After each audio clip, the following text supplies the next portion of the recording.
So you've only been doing this for a year. Were you always a fan of pro wrestling? I was ever since I was like 4. The first match that I actually remember seeing is, of course, the iconic King of the Ring, Undertaker, Mankind.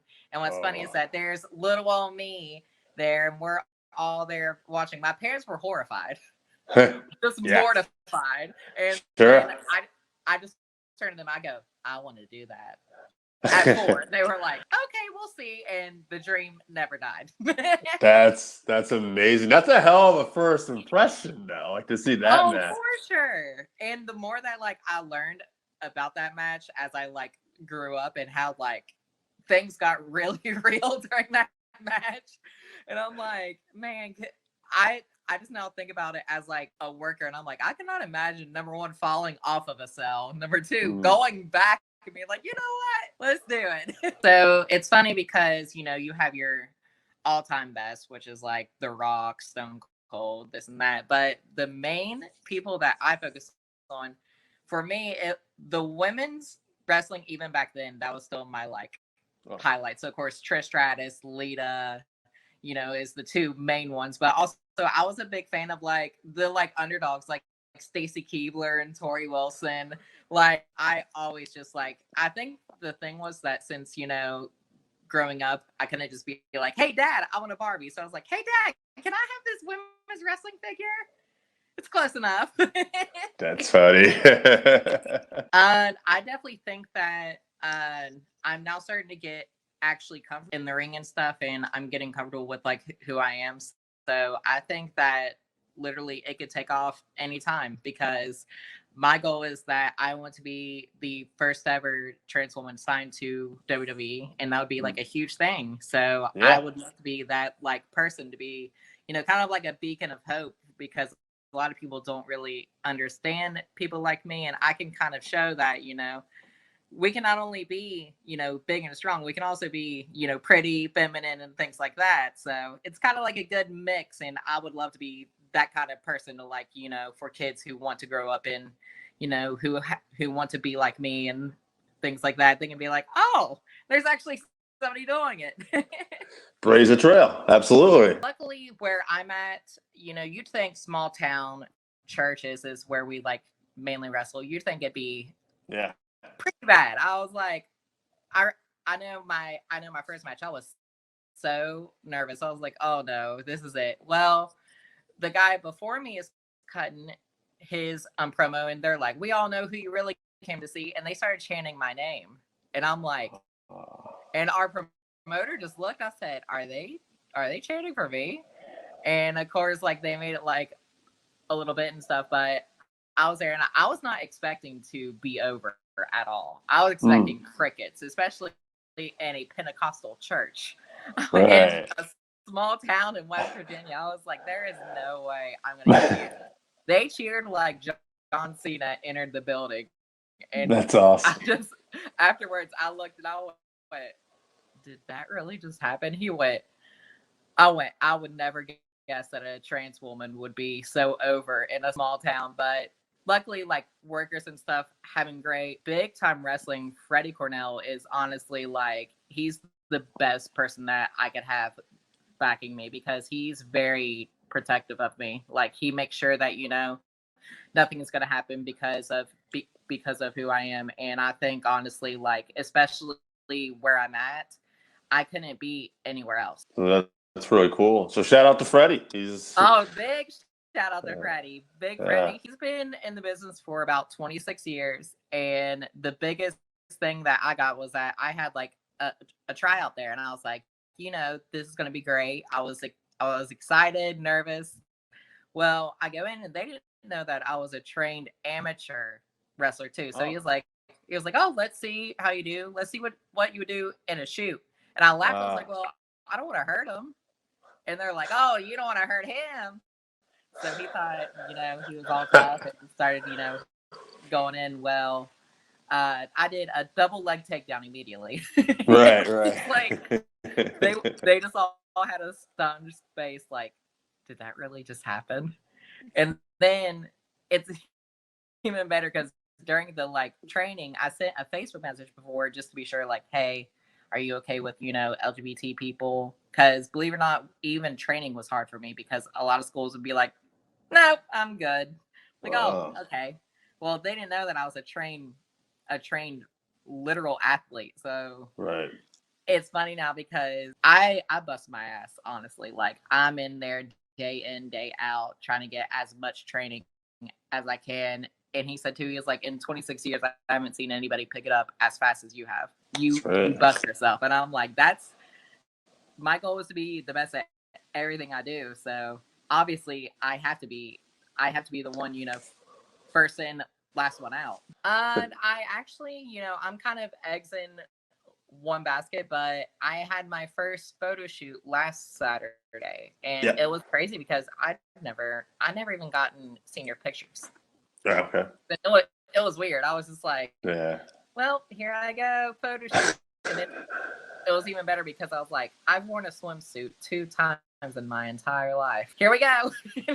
It's so great because the guy I was there working with, he did a fantastic job, and he's there and he goes, "You look like a cover of a magazine." And he's like, "Are you sure you haven't done this before?" I said, "I've literally worn a swimsuit 2 times in my life." He just cracked up. He was like, "I'm just shocked. You're just so humble." I was like, I just in the ring, basically, if you really think about it, it's just like dance Mm. instructions.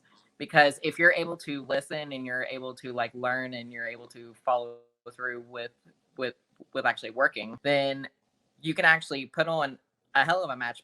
My last match was probably the best match I've had. We did Rana spots, power bombs, like, Mm. and especially like women's wrestling today, that's more frequent, but especially in indie wrestling around here, women's wrestling, it's hard to find that. Right. And the girl we have now, I've never been outpowered, and she outpowered me for sure. She was so strong, but I'm ready for round two for sure. I do have a few. Number one is probably Anastasia Morningstar. She is a multi champion right now. I think she has 3 belts currently, so she's pretty good. She's from the Bronx. She travels in with the group that comes in for our shows, and she's just incredible. There's her. There's Ari Alexander is also a fantastic talent. She's in the OVW. She's Mm. constantly working, trying to get better. And her dad, she's a second generation, and her dad have been nothing but great. That's awesome. Yeah, I'm mainly working for them. I'm gonna start, traveling and stuff once mainly all this COVID stuff. This COVID Yeah. stuff is making it hard, but Right. What a time to break in. oh yeah, that's exactly what I thought. And for me to train during that time though was actually perfect because from where Sure. there wasn't anything else to do. The world Right. was shut Right. down. I was there, and one time I went for a top rope hurricanrana, Alita Karana, and I was there, and there was a little slip up, and I got a concussion, and I had a hemorrhage in my left eye. Oh. I've never heard of a eye hemorrhage, anything like Mhm. that. So then I was there, and I was like, okay, well, I'll just go to the eye doctor because I knew blurred vision can happen if you get a concussion. So I just thought it was that. But Yeah. after 2 weeks, it didn't go away. So I was like, I'll just Hmm. go and get it checked out. Well, then I'm there, and they go, you need to go to a retina specialist immediately. And I was like, what do you mean immediately? They said no, like right now. This is Oh. urgent. I said, okay. I went, and they said that I had bleeding in my left eye, that it basically filled with blood. So Okay. then I had to I was like, well, they'll probably just drain it out or something. They're like, yeah, we'll have to have it fixed with injections. It's like, Oh. okay. I was thinking like a shot in the arm. No, Yeah. right into my eyeball. Yeah. So no. Yeah. like I'm like, do it for wrestling. Do it for wrestling. And they put these eye stirrups basically in my eyeball that just holds it open. No, I got numbing eye drops. So you can imagine I was pretty scared whenever I see a syringe come out. I said, Oh yeah. "Oh God." And he's just talking casually to me. He's like, "So, what kind of music you like?" I'm like, "I cannot even make words right now." So, you know what I like to do the most, which I find is a lot better. I talk to my opponents. Ah, That is the best thing I can say. I've had matches where I've had 5 minutes to talk to them, and that's not great.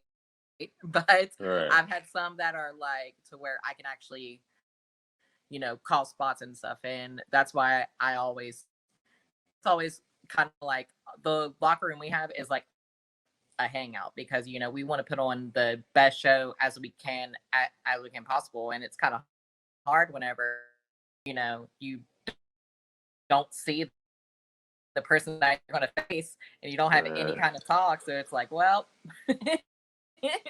I guess we're going to go call it on the fly. 100%. It's and I'll be honest, it's been different for me because with the whole trans thing, I've also learned that we're still in the age where we do have people that are accepting, then we have people who are kind of very standoffish, and Yeah. I'm just like, so then I kind of like learn how to like balance the two because I'm like, all right, but luckily with those people that are like standoffish and stuff, I just think that with the world moving forward, like this is a moving forward situation. Like you need to view this as like a chance to grow. And Right. also at the end of the day, nobody wants to see somebody get hurt. This isn't a shoot Mhm. fight. Right. Like I'm like, I want to put on a great match. You want to put on a great match. That's what we should do. Yeah. And I've had like people from where like I'm more fit and stuff. They'll act like I'm some kind of machine. And I'm like, I'm literally 140 pounds. Right. I'm like, I am not a machine by any means. I like it a lot Yeah. because I used to actually host. Is that you know, in wrestling and mainly in any job, some people have a passion and some people don't. Man, I don't understand how some people are just like, I guess we're gonna go out here. I'm like, listen, I am pumped for this show. I had my first ever lucha show, and those things are wild. Mm. Let me just tell you, those things are the craziest shows I've ever been to. They have music playing, they had shots, they had everything. I That's was there hilarious. like, what is happening? So then, not only that, I'm facing this one girl that I've been like waiting to face because I've seen her matches, I've seen her work, and she's a great worker. I took my first ever back chops, and for Mm. people who think this stuff is all fun and games, I've never taken a back chop. I sold them really well because I was in pain. Yeah. She cracked up because after she went, "You never taken one?" I said, "Oh no, no, that was my first time getting smacked in the back. Besides a brother giving me a 5-star." It was funny too because I was there. I was there thinking, I'm like, a sit out powerbomb would probably hurt. Honestly, the way like it landed, everything went. It felt like a cloud. I was still knocked a bit, but it felt a lot better than I thought it was gonna be. She can handle me all right because like I said, I've never been out muscled because I like to think of myself as a pretty fit person. She caught me, so I went for a Mickey James Rana out of the Yeah. corner. I went for. I was like, all right, here I go. She caught me. I was hung upside down. I'm hanging there, and I'm like, she just out muscles and just picks me up, and I'm there like, oh my god, this girl is insanely strong. And especially picking up anybody from that angle and that weight, man, she is. I'm gonna have my hands full because now I'm pretty sure we have a feud going, and it's great because I want to be the first ever person as a as a trans person to hold a title in our state, that's a big challenge. Sure. Because she's holding the belt. Yeah. I had a tag match with Ari against Paige Jones and Jocelyn Navarro. Jocelyn is a great talent too. I wish I had a chance to be one-on-one, but I just then got cleared. So then basically I had to say basically, sorry Ari, you're gonna do most of the match. she said too. She was like, "Oh yeah, that's fine," because I mean, she's tough. I mean, she can hang in there. So then basically, I was there, you know, as the hot tag. But she was great. Jocelyn, I don't know if you've seen her work. She does not work Thunder Rosa. Okay. They apparently had a hell of a match. Yeah, I mean, to watch it because man, she's a tough girl too. I took a German suplex right after that, and what's funny is that I don't, you know, it's a show. Like I want to put on the best I can. I wasn't thinking about my head or anything like that. People went, you just got cleared after a concussion. You're here taking a German. I said, yeah. Yeah, sure am. Haley Shadows, her tag team partner. I also had I think it was my 5th match with her, and she's a tough girl too. She came out with that whole mask thing on, and I'll imagine a church. Right. Forgot about that. Right. She was already like, it's definitely helped me get pushed because that's so funny. It's actually nice that it's a non-wrestling, but nice to see churches and everything being more supportive and in certain areas. I know, like I don't know, I don't want to say like I'm the same way though. Like I drove by this church the other day and they had, you know, together we all can make it. And had the rainbow colors and everything. I'm like, that's really cool. I was not expecting to see that from the church. Yeah, but I'm like, all right, yeah. Because the past has basically shown there's always a kind of blood feud between LGBT and churches. Yeah. But it's so great to see like us trying to, you know, move forward instead of move back. Yeah, we actually have a local pride group here that we have some great people running in. You know, we try to do our part in, you know, educating people on, you know, trans people and gay people and pronouns and things like that, because that's the main problem, is that it's just a lack of knowledge. Like it's not that they don't like it, it's just that they don't know about it. They just don't, we fear what we don't understand. Yeah. Then if you try to help them and be like, if you want to understand, it's right here for you, you just gotta want to. Yeah. But of course some people are just like, I'm good. I've never understood, you know, like even as a person like me, I have no room to judge anybody. Then I've never understood judgment, because like, especially, you know, in other communities and stuff, I'm like, so you know what it's like to be judged, but you're gonna judge me. Like you know how hurtful things can be. So then you're like, you know what? I'm all cool with these people, but I'm not cool with these people. I'm like, that's not good. Short-term goals. I want to become the first ever BTW women's champion that is trans. And I will be the first professional wrestling champion in our state that has been trans. And that is my ultimate goal, is to then be able to show, especially like people around here, where surprisingly Huntington has one of the most positive like gay communities in like the nation. Like we got ranked for it. So it is great to see that, you know, I could also bring like a different aspect, because it's cool that, you know, we have drag and we have the events that we can have, but they've also shown like support, being like, oh, if you want to see wrestling, and people's like, what, they have a trans wrestler? I'm like, yeah. And, you know, it makes people, you know that, you know, being gay and being trans is no longer the kind of punchline that it was in 2004. Oh, sure. Yeah. Right.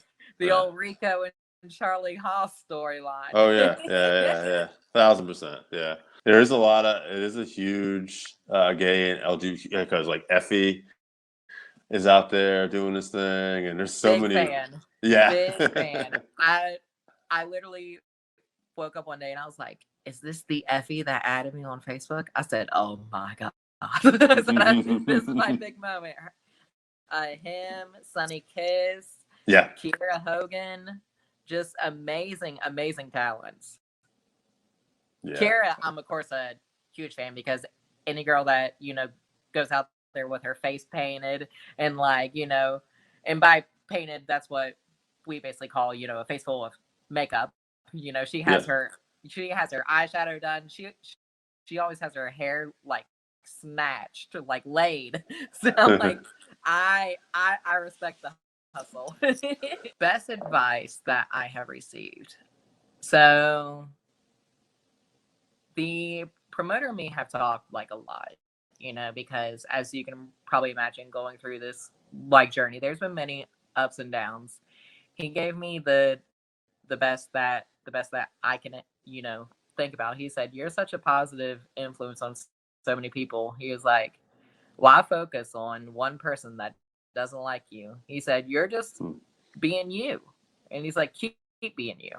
So then I've just learned that I can't really, I can't change people, but I can happily keep pushing forward because if anything, the more that I push and the more that I try to be actually me and be who I am, there will be a day where, like how in the past with racism and things like that, things are going to change. Yeah. Like the world is always moving forward. So then there will be a time where it'll be like, which side of history do you want to stand on? Do you want to be on the side that wants equal for all or not? And I think that that's kind of going to be that wake up call for like, and also I've learned in the best way. There's some people I can't even worry about. I'm super over. Yeah. Like I could say that is incredible because that was a big fear of mine. I was like, oh, I'm gonna get something's gonna get chanted, something's gonna get bad. But no, they've been honestly fantastic. Like I would not want to imagine what would happen if something were to get chanted because the crowd is pretty over on me. So I'll be like, I'll probably just laugh. Honestly, I'll be like, "Oh no." That's funny. You can catch any of my matches on the Big Time Wrestling YouTube page. You can literally type in bigtimewrestling.com and you will find us. And also, you can find me on Facebook, Carmen Beck. You will also see right under Carmen Chaos. So that way, it's me. And also got Twitter, Instagram, all of them. If you type in Carmen Chaos, I'm sure you'll find me. I became a fan back when I was 5 years old. I was watching wrestling with my dad. So as soon as I was getting into it, and I wanted to be a wrestler, like just like this. Mhm. Who are some of your favorite wrestlers? My favorite one is Undertaker, Ah. and well, it's a kid dream. I always wanted to be a wrestler, first of all. So, Hmm. uh, in my mind, it wasn't really possible to do it because it's something really hard to do, and I think it was not unreachable. But I think at 25 years old, I started to have regrets, like not doing it. So I went all in, and I started to train at 26 in a wrestling school in Montreal, and I started in 12. I was 27, I think. So yeah, I started like it was a kid dream. So and now I'm doing it. I'm doing my dream. I started at Torture Chamber in Montreal, and now I am with IWS Dojo in Montreal also, and I'm still at the same place. I could say the coaches that I have right now, they are amazing. They teach the right stuff to know to be good in the business in general. So I would say the coaches right now I have it's Andrew um, and Mike Bailey.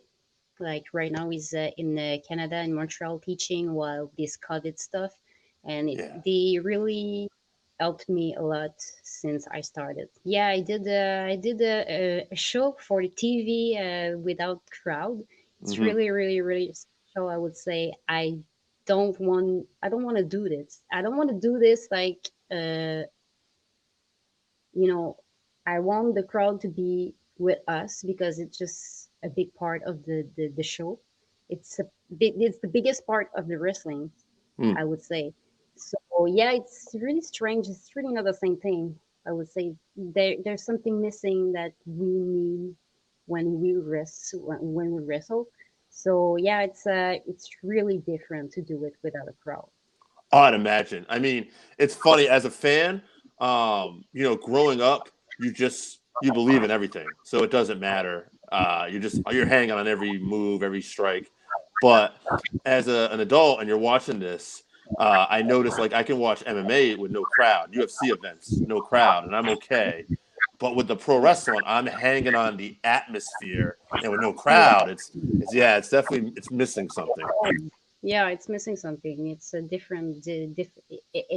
If you do it in the indie scene, it's worse because we don't have like the popularity to do it. When we do it, it's really special. It's missing a big part of wrestling. Yeah, but most of the time, I would say for the people it is, but there's some people that actually are naturally good at doing it.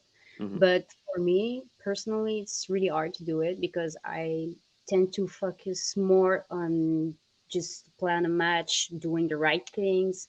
And so the storytelling is like always at the end of the process, and I should work more on that. And I think it comes with experience, with time. But it's really hard to get to that point where you're able to just tell a story and to have the character in. Hmm. When you start, it's really hard, I would say, for me. It's really hard for me to express myself, first of all. So I tend to focus more on the in ring Hmm. skills matter. And when I will get used to that, I will try to focus more on the mixed skills and doing promos and shit like this.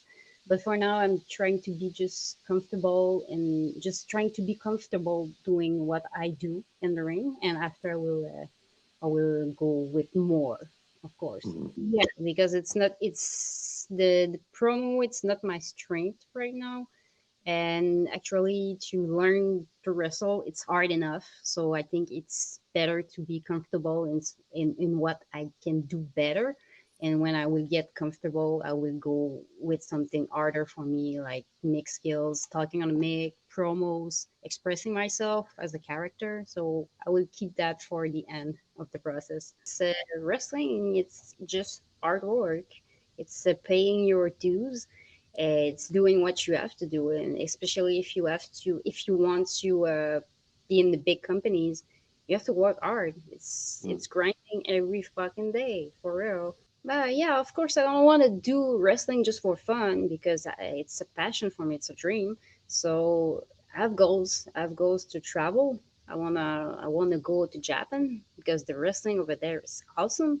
I want to go to the USA, of course. I want to get to the bigger leagues and do something like more big that I'm actually doing right now. I don't want to just stay in my country and just doing like little matches and stuff. And just my goals is to get bigger, of course. Yeah, I would say right now actually I really like Chris Statlander. I really like the gimmick, the in-ring skills. She's really amazing. She got massive charisma. Yeah. But right now, I I'm not really a fan. I will say there's a lot of people that I think they are really great, but Yeah. I don't have like a favorite one because actually, like you said, I am a wrestler now, so I'm trying to not be a mark anymore. Right, right, right, right. You start to watch it from a different point of view. Exactly. Absolutely. And Statlander's great. I actually saw her live at a couple independent shows. I've seen her do some intergender matches. Have you ever done any intergender matches? Yeah, of course I did. I think it's my favorite kind of matches, actually. Yeah. Yeah, it is because you have to show the people, the crowd, that you can actually compete against a man and not just against women. You know, Mhm. it's a show, it's a entertainment, and it's I don't know. It's I think it's fun to do it against the men. Yeah. Tells a different story. Yeah, exactly. I have a Facebook page called Melanie Havoc. It's simple. Instagram is the same thing, Melanie Havoc. I have. That's about it. I have my pro wrestling tee store, also called Millennial Book. It's the same thing. So that's about it. You can follow me everywhere you want. I always say it was a geeky childhood dream of mine. Um, my brother and I used to fight over who would like play the PS2, so my mom had to like make times that would allow for both of us to do it. And if we wanted to play during the other's time, then we would have to play what the other person wanted to play. And so my brother always wanted to play WWE and all that. So I ended up starting to play that. He would quiz me on the wrestlers that, went in between, like before the matches started. Oh, yeah. And so like, that kind of started that. And then I didn't realize this was an actual thing. Like, and then when I found out that, WWE was a thing and like these people were real, like it kind of like all started from there. Is that correct? Super Zeta, yeah. Man, I don't know if that's the man's name. Cody was the first person that ever put me into wrestling. He trained John Moxley, Sammy Callahan, Eli Drake, all those kind of people. And he was my first trainer. He taught me everything, and he taught me old school, which I'm super thankful for. Taught me how to call shit in the ring on the fly. Love it. And then Zeta would end up coming to practice. He lived half the year in Mexico and half the year in America. And he was a very like well-known, famous like luchador in Mexico. Which he became pretty much my best friend in the entire world. Unfortunately, we lost him to cancer. Oh, Um, yeah, 2 years ago. So that was really, right. really hard. But he taught me, all the flippy stuff. I'm a 5'10" tall girl. I don't flip. I stay on the ground. And he would force me to do this stuff. And then, with how fast they do stuff in Mexico, like they to breathe and like they're like, oh hey, we're gonna do this flip and this flip and this flip and this flip, and then oh by the way, breathe in between all this stuff if you can find time. And then 6 years later down the road, here we are. Dustin Rhodes is opening up a school, and so therefore I applied. Didn't think I'd honestly get in. Like I was like, we're just gonna shoot our shot here, and I did, and he called me, and I'm like, oh crap, now this is a thing. So I had to quit my job and move to Texas for 3 months. And it was really like he was training people from the ground up. So I was the only one there that really had experience. So Okay. it was really cool to be his like pretty much test dummy and like get to show because I was like a Goldust mark. So I'm like, oh my god, Goldust gave me an arm drag. Like, oh my god, Goldust gave me a hip toss. But it was also for me to like truly find out the character I wanted to be, and they really helped me become that character and to christen up on things like the basics because you need those things, and I was so thankful I went down there. Now, you said you went there for about 3 months. How long ago was that you actually went down there? It was January to the end of March. Oh, okay. So this year, and you've been doing this for about 6 years, you said? Yeah, it'll be 6 years in September. Okay. So now, and your current character, that is kind of out of working with Dustin then. Yeah, so I was always like this kind of psychotic character, but I never really brought her out that much because I never really understood how I wanted to do with her. I didn't get it. And then when I went down to Texas, I told Dustin, I'm like, I want to be this what looks like an innocent like girl next door, but she's like a freaking murderer and she will kill you kind of thing. And so their idea was schoolgirl that's like schizophrenic pretty much and talks to like 20 people in her head and will murder you. And I went along with it and it's been doing good so far. So yeah, we interview comedians on this show too, and they call it like finding your voice.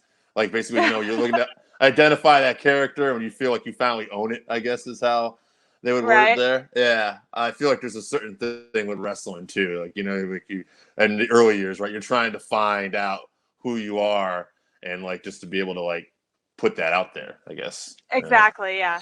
So I am such a fan of Thunder Rosa. Like she's one of my like she was one of my like dream matches to have. And so the second day when they said, "Hey, you got Rosa," I'm like, "I got what? I got who? Me? Are you sure it wasn't the other person? Like what?" And so to be able to wrestle her and it to be on AEW was a huge deal to me. Like it meant so much, and like I was trying not to fangirl when I was freaking talking to the chick just like in the back, and the fact that I got to wrestle her on AEW was a huge deal for me. And I had been on shows with Britt when she was on the indies and never got to work her, so that was pretty cool. But yeah, like I was a huge, like I was a super fan that day for Rosa. And then even when I went and worked Mission Pro, I had to, remind myself, Shauna, like calm the hell down. Like this chick is gonna think you're weird. Like yeah, no, I was super excited because after I got done wrestling her, she came right up to me, found me, and like handed me her phone, and her husband was on the phone and got all my information, and I was like booked like a week later. So first it is, the bumps and the moves and all that stuff. But then like how many bumps you take, it does not prepare you for how. Are we allowed to like F-bomb on this Oh podcast? yeah, do whatever you want. We do not. This does not prepare you for how mentally the wrestling business will fuck you up in the brain. Like I love this business. You even said I'm such a nerd for this business. I love everything about it. Radiates off you, but go ahead. It's fucked me up mentally so bad. Like you have to be strong physically, let alone, but then you got to be strong mentally. Like you work, you feel like you're working your ass off and you're getting nowhere. Like you see your friends that have been in the business like small, like a lot less than you. Like you see guys 3 months in the business and they have a WWE tryout and they're on WWE, it's like that messes with you, relationships, like all this stuff. And it's really, really hard. And I'm actually going through some mentally stuff right now, unfortunately, but I'm pushing through it because I love this business and I love doing this, and I won't let that stop me. Like it's fucking hard, but it's worth it. Yeah, you can see you love it, and I guess that's fix people by day and break them by night, bro. It's fine. It's funny because some of the women I talk to about like some of the mentally challenged, like some of the enduring and tough times. I know for some people for whatever reason, they're nurses too. So that's kind of ironic you said that. So maybe there's something to that, right? Like you struggle and you just want to help people, I guess, partly too. Yeah, make someone's life better than my own. It's fine. Bless you. So it was this past Saturday, I just did my ladder match. I dislocated my hip and pinched my sciatic nerve last Monday. I was in the hospital. God bless you're a nurse. Jesus. And so they're like, yeah, you're not wrestling this weekend. I'm like, yeah, I have my first ladder match. Watch me. And so like, I'm like, if I can't walk, then I won't do it. But I'm like, I was able to walk. It hurt. It still hurts. But it was against 4 other girls. And, I went in there and I told them like, hey, this is the situation. And one of the girls is my sister, and like, well, we have a faction where we're sisters, not blood sisters, but she's like one of my absolute best friends, and she was in the match too. She goes, I will make sure no one gets near that left hip, like, and so I was so thankful for her, like the other 2 girls paired off, and I stayed with her. Okay. And me and her have our magic in the ring. And so that was good. And the fact that was her first ladder match too. So we each got to, do that. And then I went over for the title. So Pretty it was really cool. But it was terrifying because like the ring wasn't balanced. So like when I'm going up on this freaking ladder to get the title, they're like, oh, don't worry about it. The title will fall right down. Did not. I did it and it got stuck, and I'm like, oh god. And so I'm doing this and I'm feeling this ladder like I'm like, I'm gonna die. And then I look down and see Haley, my sister, grab onto the ladder and hold up and just look up at me. And I'm like, oh, God bless you. Wow. All Yes. right. Wow. And that's happened Yeah, a few times? that's not even a question. Like, it sucks because there are some people here we all want to see everybody do so well. And there's other people here that's like, they just care about themselves, and which is, it's crappy and it's shitty. And they want to get their shit in. They want to look good. They don't give a crap what you look like. Wow. And I've encountered that multiple times, and it sucks. But, and then it's so hard to make magic when you do that. Yeah. But when you find those girls, those guys, those people that you connect with, and then you're there for each other because you're helping each other look good. If one of you is just like being a dick and like, hey, I'm just going to do all this and you're going to die, Right. like, it's nothing. So yeah, unfortunately there are a few of those out there.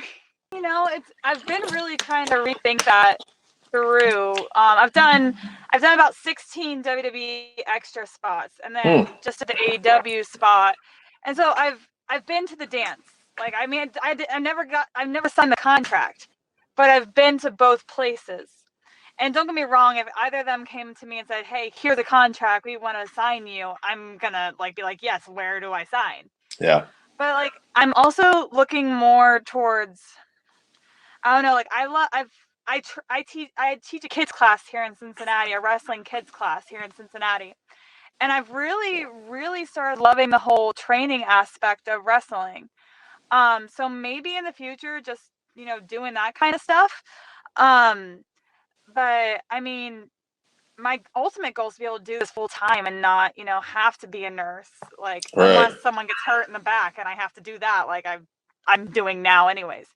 But Yeah, you're very handy to have on the show. Yeah, sure, promoters like that.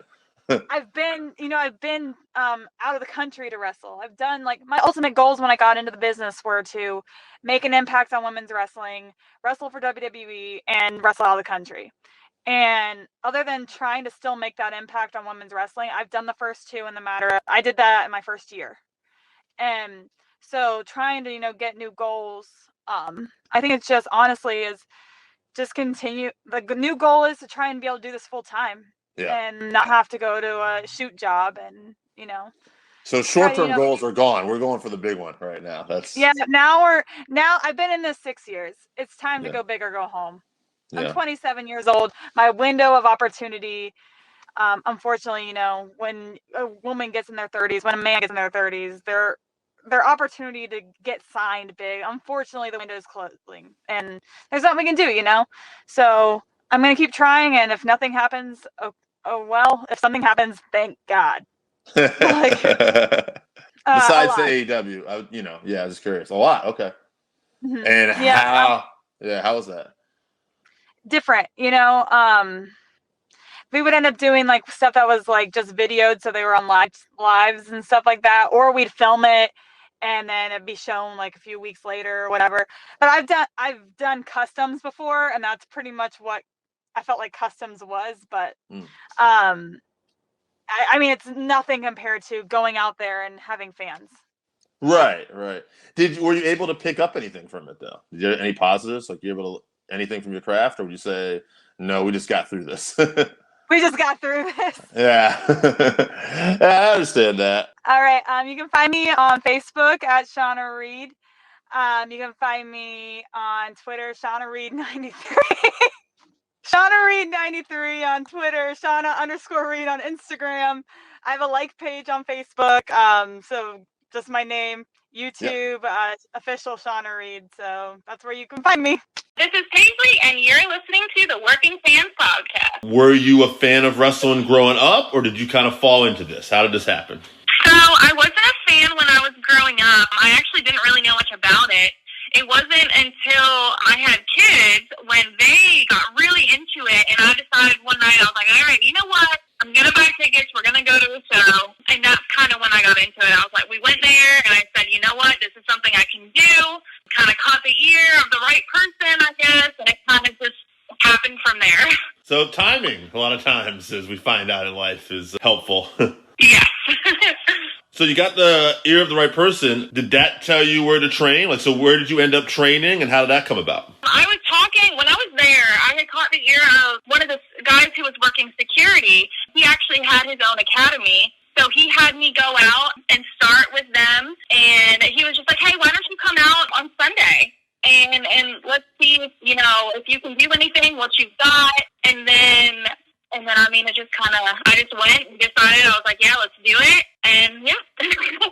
That's awesome. Now, have there been some other people along the way that have helped you out on this journey? Like, whether personal or people in the wrestling business? As far as helping me out, honestly, everybody that I have talked to, even if it was just a short little Instagram message, or if it's actually people that I'm training with, everybody's helped me in some way or another. Right now, I currently train under former Impact wrestler Hang Time, so he's a huge help, obviously, teaching me all my in-ring training. And then I have a lot of people who I do train with or I do shows with. Everybody is just so nice and willing to help me in any way they can. So I've gotten help from all over the place from so many people. Well, that's awesome. That's good to hear. That's not the journey everybody takes, but it sounds like you've had a lot of positive people around you, so that's good.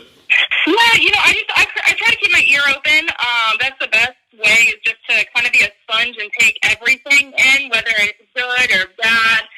Everybody has their own way of doing things. And it's just great to listen to what everybody has to say, and then just, listen, ask questions, and just kind of go from there. Yeah, I think too, just to have thick skin is very helpful too. Like, understand that sometimes people are trying to help you, right? Yeah. So another thing I want to ask you too is, what have been some of the harder aspects about the wrestling game? Whether it's physical, travel, promos, what have been some of the tougher challenges for you, you think? Getting into promos is hard, but a lot of it too is when you're actually in the show, you have to be able to read the crowd and to kind of all the psychology behind it. You have to know where the where the hard camera is. You have to know, okay, these people are really into it, so feed off of them. And, maybe go over to this side more. And you just have to really, for me, pay attention to every little thing that's going on. Yeah, so I would say that's probably the most challenging part, is just being hyper aware of everything going on. Right. The timing of when to do it. Well, you know what to do, but almost when to do it, right? Exactly, because you have to make sure that it looks good, from all different angles. Because if you look at it, there is somebody on every side of the ring, and you have to make sure if I'm doing something on one side that it's still going to look good on another side too, so everybody's getting the best possible show. That's very good. Now, I saw you're a model too. Are there any other interests you're working on currently? Not currently. I'm just kind of learning as much as I can about everything, working as hard as I can, but wrestling right now is huge. Learning how to do the managing, learning how to do promos, that's really, really what I'm focusing on right now. Do you have a preference, whether it's wrestling in the ring or being a manager? I actually really like being a manager. I really, really do like it. I think I love working in wrestling too, but it's a whole different dynamic being a manager. You really get to be right up there with the crowd the whole time, but you also get to be, right by ringside too, and kind of almost in both worlds. And then you do kind of get to get in the ring too, not necessarily wrestling, but you can get in the ring to, talk or, maybe distract the ref, stuff like that. So you kind of get the best of both worlds. When you're a manager, I'm just curious, do you feel like you're more part of almost like a team because you're trying to get the other wrestlers over and the match over too? Oh, yeah, I definitely do. Yeah, definitely. Yeah. No, I can see that, and that's a fun thing. I think me personally, I've always enjoyed that camaraderie almost, and trying to help other people, like that team sport mentality. So I guess. Yes. We either win as a team or lose as a team. Yeah, that's right. You have a T-shirt at Pro Wrestling Tees. Did you design that, or how did you come about that? So. Yeah, okay, so some of the t-shirts I did design myself, which is kind of awesome. Other t-shirts my fans actually designed for me. I kind of do little contests or competitions where people will submit different ideas that they have, and they come up with all these different designs, and then we'll choose one of those, me and my team. And so it's really nice because I feel like I get to get them involved too. So my fans are always getting involved doing something, and that's a really great way for me to show them, that I do appreciate them. So I do some and my fans do some. Yeah, that's great. And I mean, now that also too, the fans are now getting a personally vested interest in something too. So I think that's super. Like you're really getting everybody involved there. That's awesome. I'm trying. It's good. It's very like almost grassroots kind of outcome painting. I like it. What about goals? Like, do you have a goal you see yourself, or you want to see yourself in the next year, or anything in particular? So within the next year, I do want to be wrestling more. I want to be learning, I want to take as much time as I can to learn the business as well as I can and start implementing that inside the ring also. So really within the next year, I just want to focus on my training, getting stronger, learning a lot more of the psychology of it and just really learning all the different things that are going to help me succeed. So maybe one day I do get to go to one of the big agencies. Awesome. One thing I've noticed I think you're really good at is promotion. Is there any like particular mindset when it comes to promoting? Yeah, no, you just gotta be in touch with everybody. And a lot of what I do is I do talk to, if you reach out and send me a message, I am going to message you back. It might take me a little while, but that's one thing that I really strive for because I want people to know me like personally too. So the more you do that, the more people are going to interact with you and the more they're going to, tell their friends, hey, why don't you go check out Paisley? Or to the little 10-year-old who is, so into wrestling and, oh my gosh, Paisley sent them a message, even if it's just, hey, thanks for following me. Or, if somebody needs a tip on what, to do to get stronger, to work out. I even had, when school was still in session, I had a young lady reach out to me and ask me which prom dress she thought, or she wanted me to pick for her, essentially. So it's great. That's awesome, man. That must be kind of a mind blow a little bit, like when that happens. It went from 0 to 100 so fast, and I love every second of it. How did you come up with Paisley Knows Best? Like, who was involved in that process, and how did that work? That was just kind of my kids, actually. Okay. They kind of came up with it. It's kind of one of those mom knows everything type thing. And the 13-year-old looked at me one day and was just like, "What about Paisley Knows Best? That sounds great." And I was like, "Yeah, I like that. Let's go with it. Let's run with it." That's awesome. Tell people where they can find you and anything else you might want to promote right now. Awesome. So you can find me on Instagram, on Facebook, on Twitter, at Paisley Knows Best. I keep up with all my fans and everybody there. And it has all my information for where you can contact me, who you can talk to. I have lots of stuff in the works right now. So just keep up with my pages. Give me a like, give me a follow. Yeah, so a friend of mine had asked me to come out to see one of their independent shows. And in my household, wrestling was never on TV. We don't really have any wrestling fans in the family, so I didn't know what it was. To give you a clue of how much I didn't know about the industry, I thought Hulk Hogan and Dog the Bounty Hunter were the same person. That's awesome. They do look alike, though, now that I say that. Yeah, absolutely. So I went to the show, and I thought, this is the most amazing bullshit I've ever seen in my life. And I had to get involved. So I found the local wrestling school, and I talked to the coach, and he was like, "Oh, have you always dreamed of being a pro wrestler?" And I was like, "I just saw it for the first time 3 days ago." And he was like, "Great." And they said, "Well, what got you interested?" I said, "I like a challenge." And they all went, "She's gonna quit."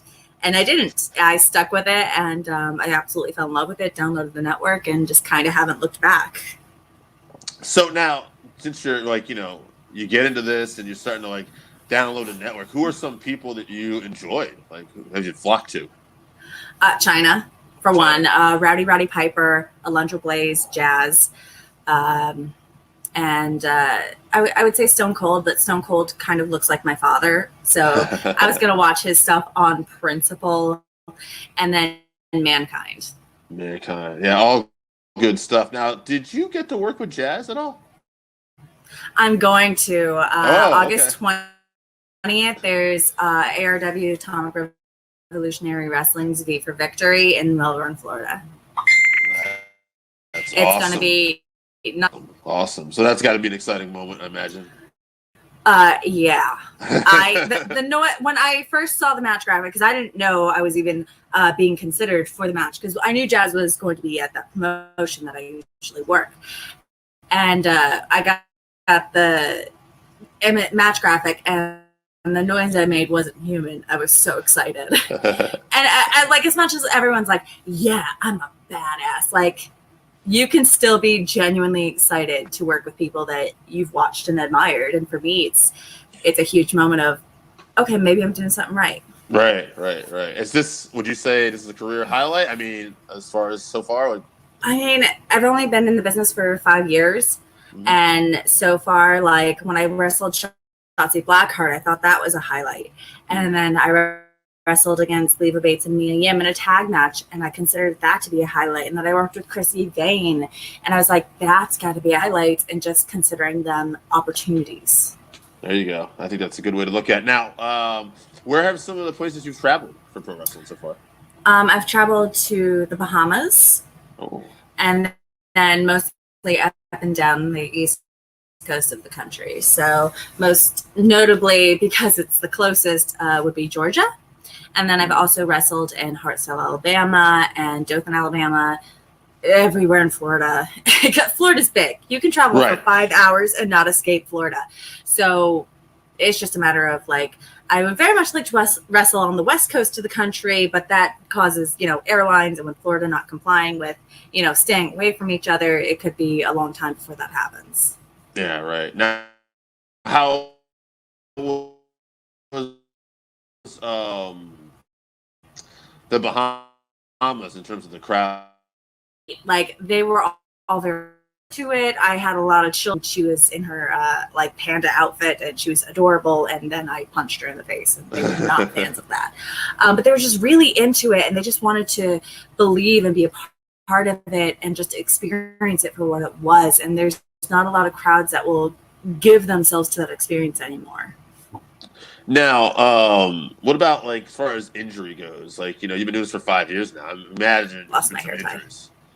I've been really lucky as far as that goes. I've had a minor concussion. I think all of us at this rate have had a concussion at one point or another. Nothing that's made me hospitalized. Thankfully, I had a minor rotator cuff injury, but it was something that that was fixed with massage and just taking time off. So I've been very, very lucky as far as injury goes. Now, who would you say has been some of your favorite matches so far? That I've wrestled? Yes. Definitely the one with Shotzi. I had a lot of fun with her, and we actually didn't have a lot of time beforehand. I met her, and it was like, hey, you got 5 minutes, go. So definitely my match with Shotzi, because she, like, as fun as she looks when she's on camera, that's who she is. She is a blast to be around. And then recently, I think it was December 2020, I think. God, all of 2020 is such a blur, but it's the first time I wrestled Chrissy. Just being in the ring with such a veteran was definitely a memorable experience and one of my favorite matches to date. Nice.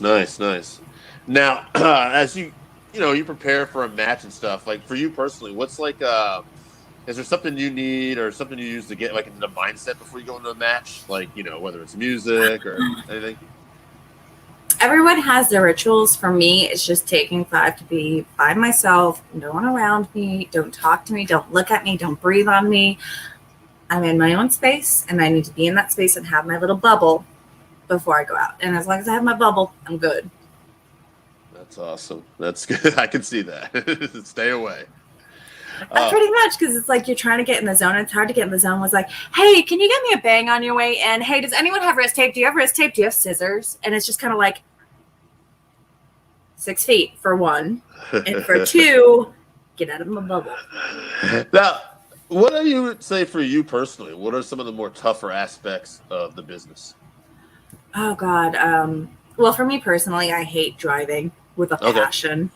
So a lot of the times it's the long car rides I find really difficult.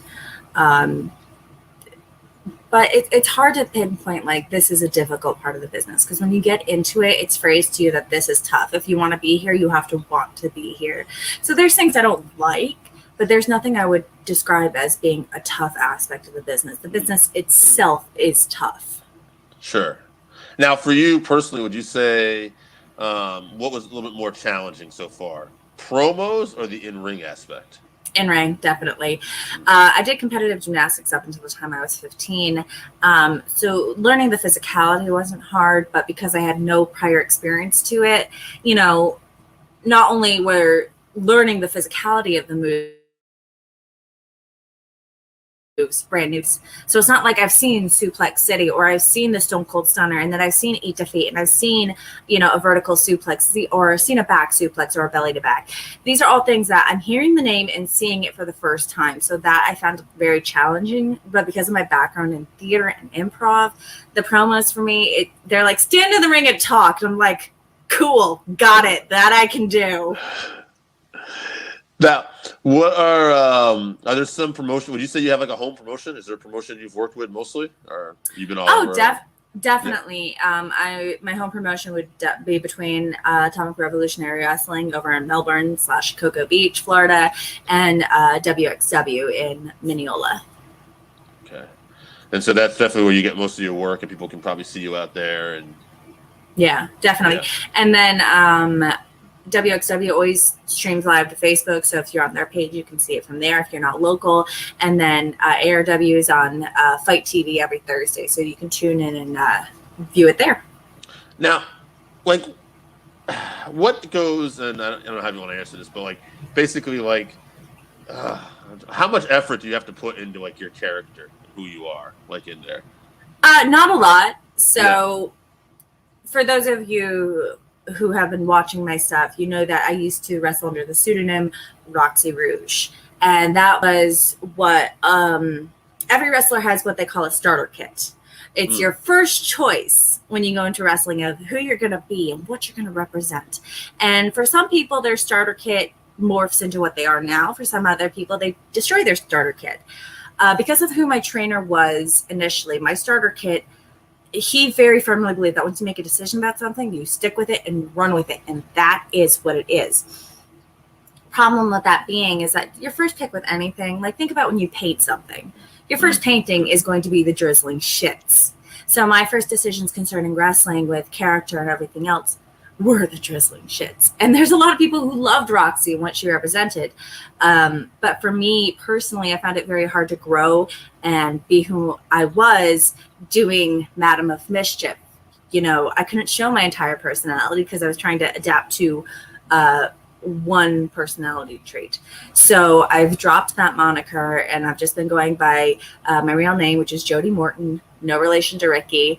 And being myself has been so freeing. So as far as effort put in, there used to be a lot because I had to fake a lot. But now that it's just me, not only do I feel incredibly freed, but I can just present myself as I would, which is nice. And they always say, right, the best characters are the ones truest to yourself, right? So I guess. Oh yeah, dialed up to 1,000, which sure. I'm extra anyway, so it works. That works. So, like, what are some of your goals right now? And I mean, obviously, everybody wants to get on the big stage, but I mean, do you have some other goals, or I'd really like to be on AEW Dark. That's a short. My other goal, it's wrestling related, but not so, is just moving to Orlando, just so I can be closer to everything. And then just getting better, perfecting my craft. And now that I don't have to wrestle under a gimmick, wrestling how I want to and just practicing what feels right to me and how I want to present myself. Like I said, when you're trying to adhere to a gimmick, and you'll see this with a lot of newer wrestlers, they are focused so hard on being that image of what they've created for themselves rather than what feels and comes natural. So it's kind of rewiring and reteaching myself that, hey, you know how you've been acting like I'm like trying so hard not to swear. You can swear. You know how you've been acting like a putz for the past 5 years? Hey, forget that. Just be you. And I can be a goofball. A part of that is true to who I am, but I'm not always a goofball. I'm not always like, oh my God. No. That's funny. No. And there's a lot of Harley Quinn kind of gimmicks out there. And I got kind of lumped in with that. And it's like, but I'm more than that. And Jody, just me, gets to be more than that. So rewiring myself, AEW Dark, and then just the move. Those are all short-term goals. What have you done a lot of hardcore matches? And if so, I've done one hardcore match, Mhm. and that was for ACW up in Newport Richey, and that was against Catalina Perez. That was the first time I ever bumped on Tax, and like how was everyone just, that? oh god, like everyone acts like it's nothing. Like, yeah, they're just Tax. My finisher is the Widow's Peak. You ever sit ass first on a bunch of Tax? And it's not going in that they hurt, it's coming out. So I walked through that curtain like a badass, and then the moment I was through, I was like, get him out, get him out, get him out, get him out. But I mean, it was fun, and I'd like to do more hardcore matches in the future, maybe with like not Tax, but like glass tubes and ladders and chairs and tables and all that fun shit. Definitely. I'm trying to think, like, no, I mean, everything else I've done has been pretty straightforward. Yeah, that's interesting. Yeah, just because, like, I mean, that's where, I mean, it's all about the basics, right? I mean, because most of your big money main event matches are always a one-on-one, straightforward match usually. But Yeah. it is interesting to see, you know, like when you're in the early goings of a career and stuff too, like when you get thrown in these gimmick matches. I'm always kind of curious, like, how it is your first time. You know, Well, that and the trainer I came up with was, you know, he warned very much against intergender and doing gimmick matches, because he's like, once you're a hardcore wrestler, once you're an intergender wrestler, you lose what makes you special as a woman and doing women's matches. And with the growth that professional wrestling has done, where the women's match isn't a gimmick match anymore, it's part of the card, and there's 2, maybe 3 women's matches on each card now, and it's great to see, because it's not that we've lost what's special, it's that we're being treated as athletes rather than as a gimmick. So I can start to breach that intergender and breach the death matches and hardcore matches, and not be afraid about losing my spot, so to speak. what would you say? Just curious, because you know, said some good stuff here. What was some of the best advice you got for the wrestling business, whether it's from wrestlers or whoever? Oh God. I think it would be from Serena Deeb, actually. I did a seminar with WWN. It was their spring camp, and I think it was 2017. The past couple of years have just been a blur, but I think it was 2017. But I asked her specifically about representing who you are and how to go about it when you see your peers doing all these things and you're not quite so sure if you're comfortable with those. And she said that the best thing you can do is be true to who you are, because people are going to see that and they'll respond to it. You're going to hit your crowd. You might not hit your ideal crowd or the crowd you're aiming for, but that crowd won't respect you. You have to respect yourself, and you'll find your own niche. And that's what I intend to do. Now, it took me, what year is it? 2021 from 2017. It took me, no, it wasn't 2017 then. It was 2019. So it took me 2 years to actually heed her advice, but I'm trying now. But she definitely, she told me some other personal stories of hers, which, you know, they're her stories, so I'm not going to share them. That she really took the time to just answer all the questions I had and really provide some beautiful insight on what the business requires of you and mentally what you're going to go through and what you have to do to protect yourself, and also what you have to do to protect you from you. And I know that sounds a little convoluted, but trust me, it made sense. That's good. Now, I'll just ask you this. 5 years in, what advice would you give to people who want to be a wrestler, and what would you say are some traits hopefully people would want to have before they get into this business? First off, God, that's so hard, because you want to emphasize people that you need to have tough skin first and foremost, because everyone's a critic. No one cares about your feelings, and everyone wants you to do well, but not better than them. So it's hard to know who to trust. But at the same time, I really encourage people to not forget to be kind and empathetic and work as a team with your peers, because you're only as better. You're only as good as the person you work, and the only way you get better is by working with people who are better than you. So if you go in with an ego and an attitude, the people who are better than you want nothing to do with you. And not only that, but like, you want everyone to do better, but not better than you. It's a terrible mindset to have. There is room for all of us to be successful, and if we're just kinder to each other and we're boosting each other up, everybody wins. And the jerks will weed themselves out. And the other thing I would say is, don't be afraid of growth. If your original idea doesn't work, you don't have to be married to it. If the original name you picked leaves a bad taste in your mouth because you picked it for a bad reason or you let somebody else pick it for you, ditch it, especially on the indies. You don't have to be married to anything on the indies. Find what feels right to you, and when it feels right, you will know it, and that is what you hit the ground running with.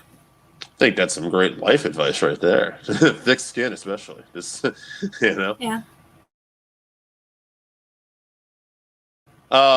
Before we talk about promoting stuff, I don't know if this ever happened to you. I'm always curious about this. Have you ever had somebody try to take liberties with you in the ring? You don't have to name it. But, Yes, okay. yes, I have. Okay.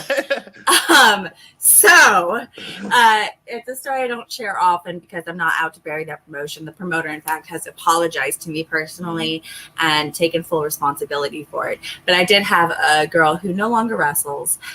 We were doing a I Quit match. Okay. And the idea was that she was going to pour water out of a gasoline can onto me and hold a lit match up to my face. And that's why I would yell, I quit. That way we both look strong. Neither of us look like wusses, et cetera, et cetera. The original idea was that she was going to hold a fork by my eye. And me just having LASIK surgery, I was like, no, we're not doing that. Not a fan of that. Leave my eyes out of this. Yeah. Like, I'm not squeamish. So this is, another piece of advice to anyone looking to get into wrestling. Always check your props. Does not matter how much you trust the person. Always check your props. Motorcycle. I don't know if you can hear that. We thought we'd be getting run-ins from cats. There's the motorcycles, too. I know. Like, I'm disappointed. Neither of them have come up to say hi, but they're all like, I did put catnip down, so they're all kind of a bit space cowboyed out, but tree branch. What I was saying is, so we had gotten to that portion of the match, and she poured a little on her hand to show the audience, and I remember smelling it and being like, she must have put gasoline in it beforehand so it smelled like gas. That's so smart. Oh, no. So we had talked before the match, and I said, hey, she's like, I'm going to pour it chest down. And I said, no. I said, knees down, because I'm thinking spandex, water, getting out of it. Unpleasant. So I'm like, no, just do it knees down. It's enough. You'll get the point across. So she did it, and I remember going, wow, that smells really strong. And, we finished the match, everything else. I'd gone backstage, and I started feeling super lightheaded and not well at all. And I get migraines, not consistently enough for it to be an issue, but I get them to know what they feel like. And I was starting to get one, and I was like, wow, that's really strange. I wasn't feeling bad beforehand, because if I'm going to get a migraine, trust me, I know about it hours beforehand. I'm like, oh, that's really weird. And I started feeling worse and worse, and I ended up sitting down. I'm drinking water going, why do I feel so bad? And thankfully, my friend Chelsea was there, Durden, and I was like, getting worse and worse, and she's like, let's get you out of this gear. So she gets me in the bathroom, and I'm, by this point, kind of catatonic and not moving, and she takes off my gear, and I had chemical burns on my shins because it was real gasoline. I have sensitive skin, so it really didn't surprise me, but it being on the nylon stockings, rubbing, I think is what did it. But I had pretty bad chemical burns on both of my shins, and I was violently ill all night from the fumes. And again, that's not on that promotion. For anyone who watches this and knows who I'm talking about, that is on that one particular wrestler who, by the way, I had known for 3 years, had driven to multiple venues, and I made her gear because I sew. And she chose to do that to me, which it just shows, like, always be kind, because people like that, again, will weed themselves out. But I don't know what prompted that to say, God forbid she had dropped the match. That would have been horrible for everybody involved. Sure. Yeah, nobody was there. I blew it out really quick because I had a bunch of hairspray in my hair at the time, and I was thinking, my hair. Not to mention, like, I didn't think twice about, what it would do to my skin.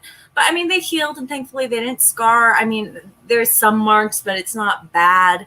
And like I said, the promoter has personally apologized for it, and it doesn't reflect on them at all. It reflects on the individual who chose to put that in the gas can and put it on me. But that, thankfully, is the one and only time I've had somebody take advantage. Is it the worst possible way somebody could? Yes. It's up there. Yeah, I can't think. But I learned from it, and I'm pretty convinced that that's a one-off, and nobody else is off their head enough to do something like that. Yeah, you would hope. That's a crazy story. Well, You would hope. yeah. That's a main event segment. We'll end it on that. Is there anything you want to promote coming up and social media? Go right ahead. Yes. So you can find me on Instagram under the Jody Morton, spelled JODIEMORTON, like the salt. You can find me on Twitter as Salty Morton, or no, hold on, it's Salty Jody. I had to change it because I got a complaint. So it's Salty Jody, and then you can find me on Facebook under Jody Morton. I have a page you can follow, and also my personal page. So either and. And then upcoming shows, I have this Sunday, the 8th. I have Atomic Revolutionary Wrestling, Attitude of Gratitude. Sunday tickets, I believe, are still on sale through tomorrow, and then it will be cash only at the door. In 2 weeks' time, I have ARW's V for Victory 5, and that is on a Friday, August 20th. And then I have WXW on the 21st, and that's in Mineola, Florida, and you can get tickets at the door or online. And that is it for the month of August. I'd have to look at my calendar for September, but of course you can always find all dates listed on my Twitter, my Facebook, and my Instagram. I'll always list my upcoming events at the first of the month. Very well done, professional. Thank you very much, Jody. I try. It's been a pleasure. Great stories. Thank you so much.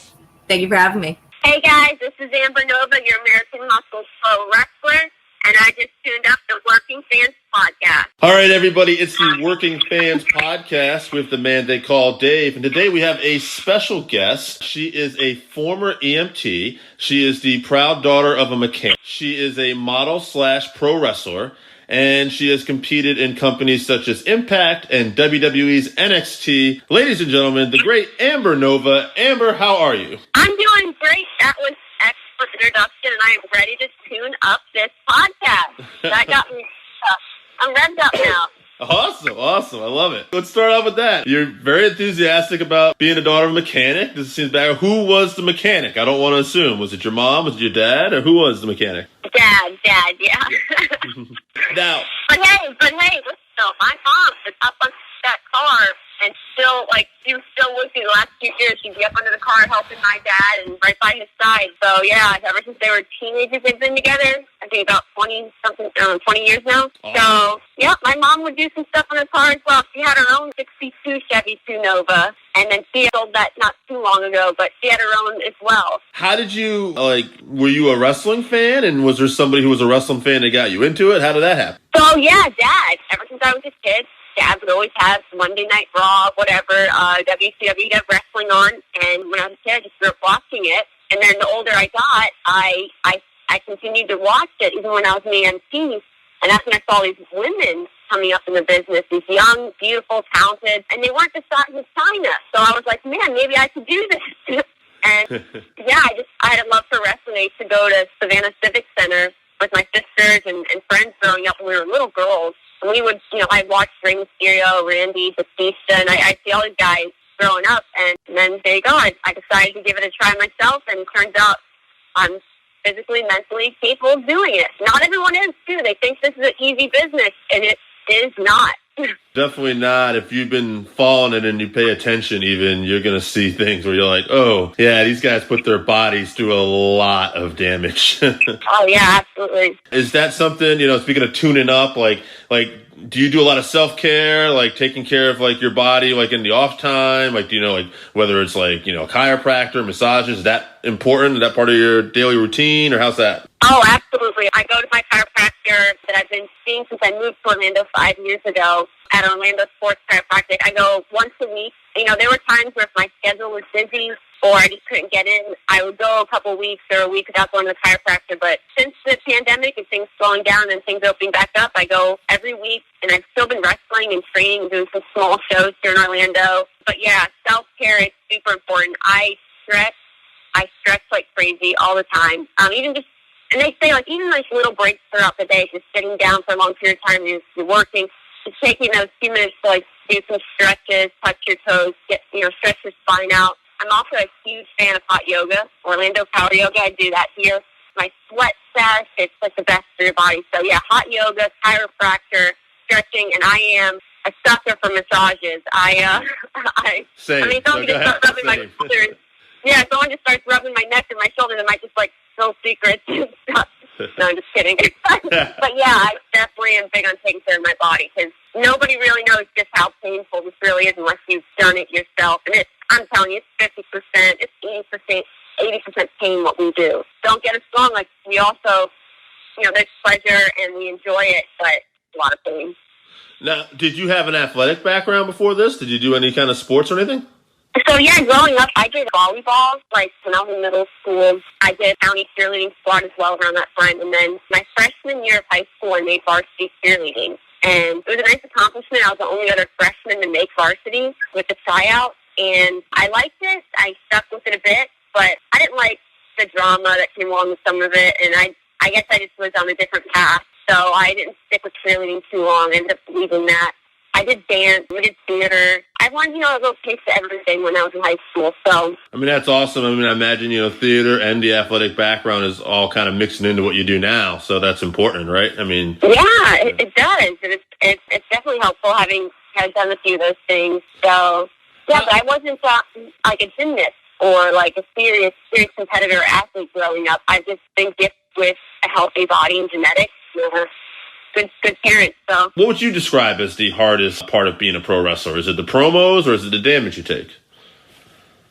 The hardest part of being a pro wrestler, I really want to say it's a lot of mental psychology, mentally, and what we do and making everything make sense of what you're doing in the ring when you're competing. Yeah. And obviously it's physical. It's 100% physical. I mean, you don't know what it's like till you really get in there and you start taking bumps, and then the next day you can't turn your neck. Like, I've gone through so many days where I can't turn my neck. It's so solid and stiff, and it's but why I say it's mental is because once you're physically feeling that pain, then it's all mental to push through it. Like, how bad do you want this? Because you don't make money at this for quite some time until you really can prove yourself. And the more you invest in yourself, the more other people are going to invest in you. And today, I see these wrestling schools today. I see a lot of these young guys coming in, and they think it's so easy. And I don't know, I guess I've seen a lot of young people complain here and there, but it's like, then you look at them and you go, well, how often are you in the gym? How often are you sacrificing time to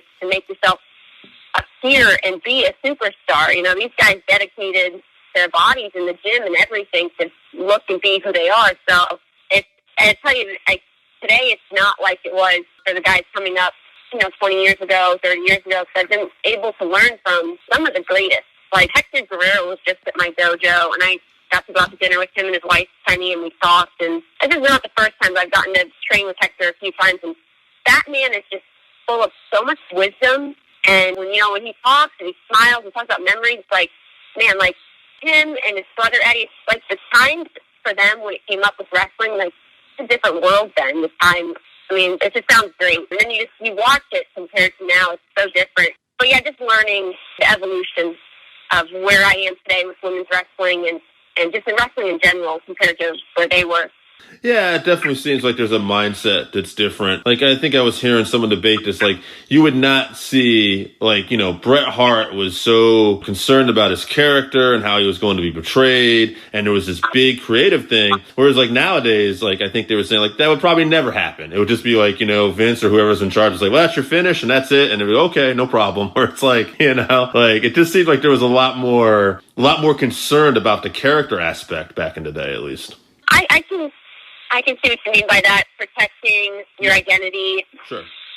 And protecting just your overall brand. Every wrestler out there, let's just say every superstar, they're building a brand for themselves. I'm my own brand. I want to say unique and individual compared to some other women that I separate myself from, and I have those qualities that are just so different and unique. And then these guys coming up, they're building their own brand, and they have that superstar quality to protect. So I see what you mean about that, yeah. Who was involved in your initial training when you were breaking in? I contacted the Team Vision Dojo, I believe, in wrestling school 5 years ago when I moved to Orlando. And, I've had the help of so many people out of that school. The most recent in the last few years is like Eva Lee, Loki. Lindsay Dorado was one of the first 5 years ago that was at my dojo helping train me before he got picked up to WWE. He's an elite at House Party. Just a ton of people I've gotten to work with out of that dojo. And then I got to branch off from there to other places. So yeah, that's where I started. Now, how is working with Loki? He seems very professional and very all business and everything that like I've ever seen with him. Yes, I really like his style, and I've gotten to just grapple around with him in the ring, and I love that. Just shooting on each other, kind of grappling, so we can get, so we can grab our holds, and that really just helps with his technique in wrestling. And he's great to work with. He really is. And then I've also learned from the older guys, like I was mentioning, Hector Guerrero, Scott Hall, Larry Zbyszko, a bunch of guys. And I've gotten to learn so many different types of styles, from old school to new style, that I can incorporate little pieces and create an Amber Nova. Absolutely. No, I mean, that's right. You're trying to incorporate a little bit of everything and make this one style your own. I see that. That's awesome. You ended up at Impact Wrestling at one point. How did that happen, and how was your stay at Impact? Yeah. So a lot of people think I was signed, and I wasn't signed to Impact. I was just paid per appearance, and I did a few of my very first TV matches there with Allie, who's now in AEW, and a few other women. Sienna, Sue Young, Taya Valkyrie, Rosemary. And that was my first TV experiences then. I was pretty new. I'd only been in business, I think, 2 years. I'd been doing matches for, I think, a year and a half. And Impact Wrestling was doing this TV tapings at Universal. They haven't been in Orlando for a few years now since then. And I got the opportunity through people that knew my trainers and recommended me. And all because I proved myself and my hard work and training. They recommended me, and I got to work with Gail Kim. She was my agent, and she's wonderful. And it was amazing. It was a really good experience. And from there, I worked for NXT. I've had 2 matches with them. Last year alone, I wrestled in 3 different countries. I went to London last June, then South Africa, and then Panama in 6 months' time. And I was just really, things are picking up. I was doing good with my international travel, and that was supposed to happen again this year. Unfortunately, the pandemic has slowed a few things down, but I'm just going to keep working hard for our TV contract. Do you love to travel? I do. It's a little scary, It's like, wow, I'm going all over the place, but it's exciting. It's exciting, scary. It's adventurous. The interactions I've had with the promotions and people I've met and worked in other countries have been amazing. The hospitality alone that they served me in South Africa, Panama, it's just really great. I've had good experiences. No, that's awesome. And I would think, that's the thing you hear some people struggle with, is the travel. So if you embrace that and love that, I would think that would give you a leg up over some people. I absolutely do. I'm not one to complain. I'm not one that, I didn't come from much. I've always worked for everything my whole life. Like I said, the daughter of a mechanic. My mom had 5 kids all around the same time, so we had to share everything. We weren't just spoiled, or it didn't come from money. So getting to have worked so hard up to this point where I'm making this money and I'm doing everything that I've wanted to do, set for myself, I'm proud. Obviously, I want to be signed to the big TV company and consistent with them, but if I can do this traveling on my own without them, then I think I'm doing a pretty damn good job of it so far. And both companies are basically operating out of Florida right now, both major companies. So, I guess that's one thing with the pandemic. If you did get signed, there probably wouldn't be a lot of travel right away. You could, maybe get an opportunity, and then, hopefully though, a couple months down the road, everything will be back to normal at some point, hopefully. Yeah, we all hope for that, and we say that, but I don't think the world after this year will ever go back to normal. I feel like change did happen for the better. Like, the world needed to be a cleaner place. Like, I've always been a really clean person. I already had hand sanitizer, in my car for when I left the gas station right away. Like, I've always been really clean, but maybe the world needed this step, and then other things would happen. But, yeah, I don't know. I'm kind of wondering, so when things open back up and WWE and WWE was traveling and doing their events again, it's going to be social distancing, are people still wearing masks, or is everyone crowded together like they used to be? And then are people going to feel comfortable being crowded like that, like they used to, without masks on? It's so crazy. I don't know. Yeah, that's a lot of questions, right? If you get a vaccine, it's going to take a lot of time. I was thinking, even if you have a vaccine, are we going to be probably wearing bracelets and stuff to show that we have a vaccine before we go out? I don't know. It's going to be a different world. Oh, wow. Yeah. Now, you're a model as well. Is it hard? Maybe not now, but or maybe it is. I don't know. Is it hard to balance the two? Was it? Is it easier now? During the pandemic and during the shutdown, I'm a brand influencer, a brand ambassador for certain clothing companies, sportswear, and other things. And I wasn't able to do any shoots because you weren't able to go out. You know, it was a shutdown. You know, you weren't supposed to be out and about. A few weeks, you know, like within the month that the shutdown happened, I didn't do any photo shoots or things like that. And now I've actually had a little more time on my hands since I'm not traveling out of state and not wrestling shows as much, that I have been able to do more of my brand influencing and promotional stuff. So I've just been, I don't know, like everybody, just taking life as it is and working as hard as you can and doing what you can do and doing the best that you can do right now. And it's been going well, though. You seem like you really like to keep busy. Was that always the case? Yeah. Yes, I think I've always been a busybody. Like when I was an EMT, you know, I used to work 36-hour, 24-hour shifts with no sleep, just going and going. And Wow. I worked a lot and liked it.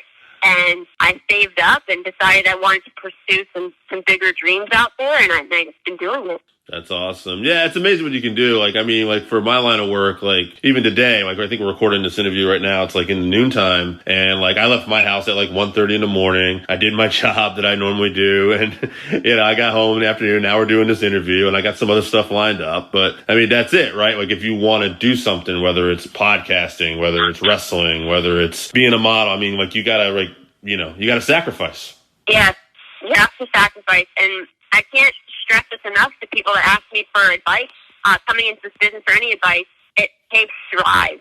And that's why I'm all about my Nova Drive. I'm all about I'm not just some car girl. I really invest in this and believe in it because it takes drive, it takes determination, it takes sacrifice.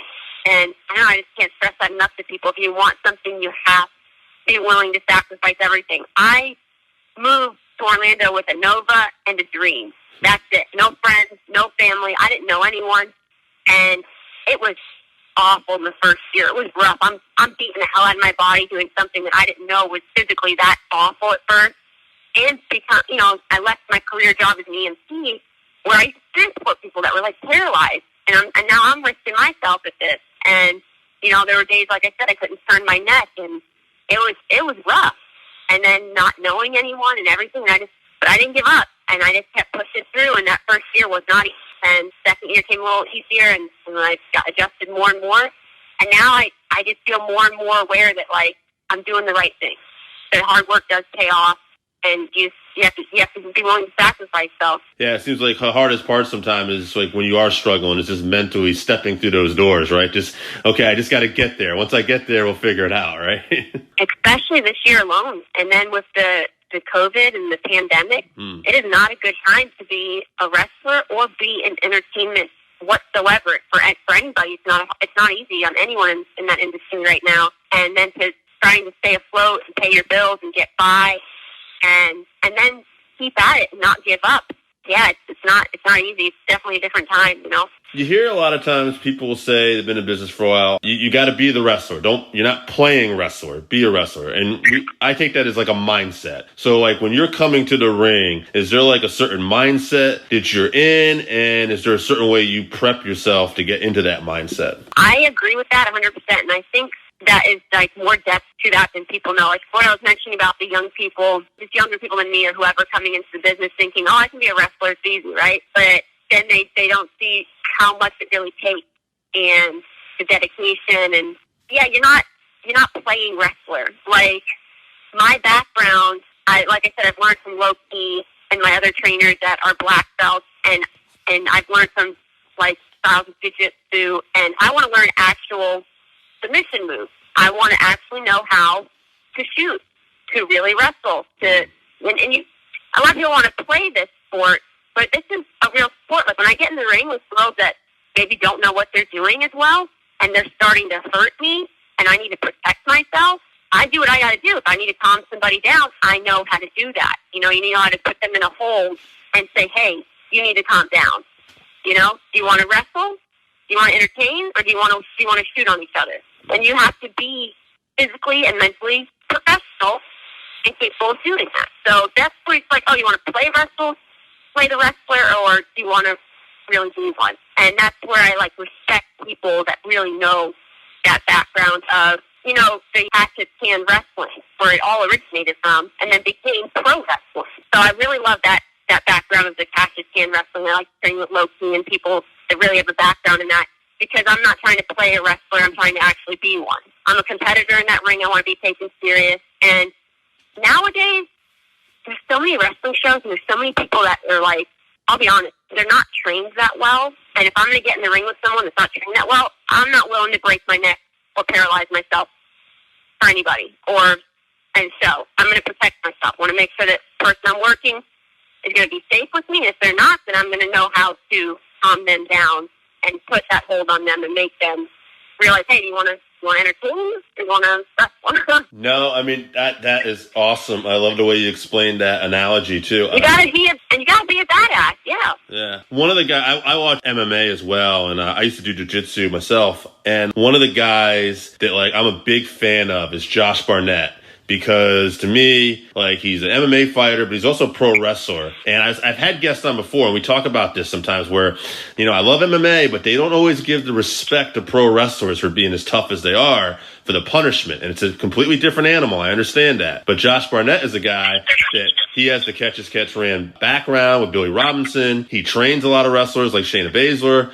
And, you know, like, I know, like, I've seen interviews with him where he's talked about that companies he worked for, I think it was Strikeforce, that they try to put down, like, what was your background in fighting? And he put down pro wrestler. And they didn't appreciate that. They ended up putting something else, like brawler or something.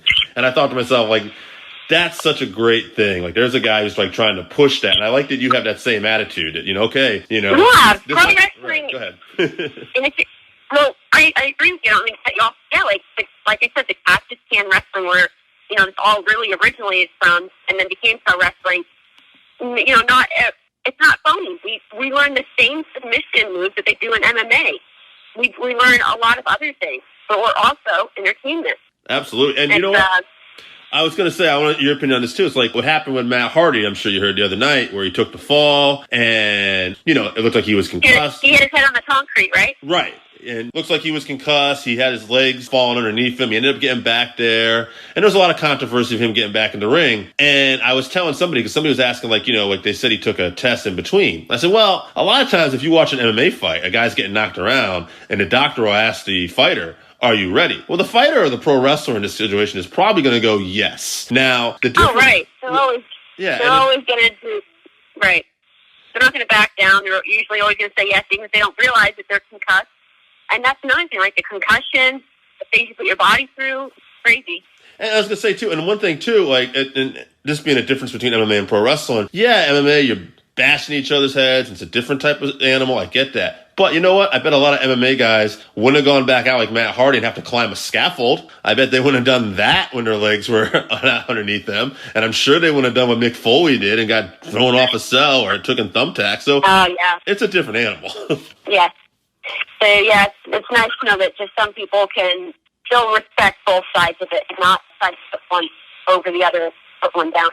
Absolutely. I try to preach that as much as I can. I really love the fact that you want to be taken seriously. I think it's awesome that, you know, you get it, and it's been fun having you on. Now, is there anything you want to promote coming up? And, of course, social media? Yes, absolutely. If you guys aren't familiar with my matches or me, you can search Amber Nova. You can watch a lot of my matches on YouTube. Follow me on my social media. It's Amber Nova 73 on Twitter, Instagram, Facebook. You can also get geared up with me. I have autographed posters, photos, grease rags. I do combo deals. You can just shoot me a DM or an email if you're interested in getting any merchandise or geared up. I have upcoming shows that I'm actually really excited about. My first out-of-state booking since February will be October 24th for Hurricane Pro out in Texas, Beaumont, Texas. So I'm looking forward to that event. I have some other events getting lined up. A new company, New Breed Entertainment. You can check them out on my Twitter. And that'll be November 7th. They got some big names that are lining up for that show as well.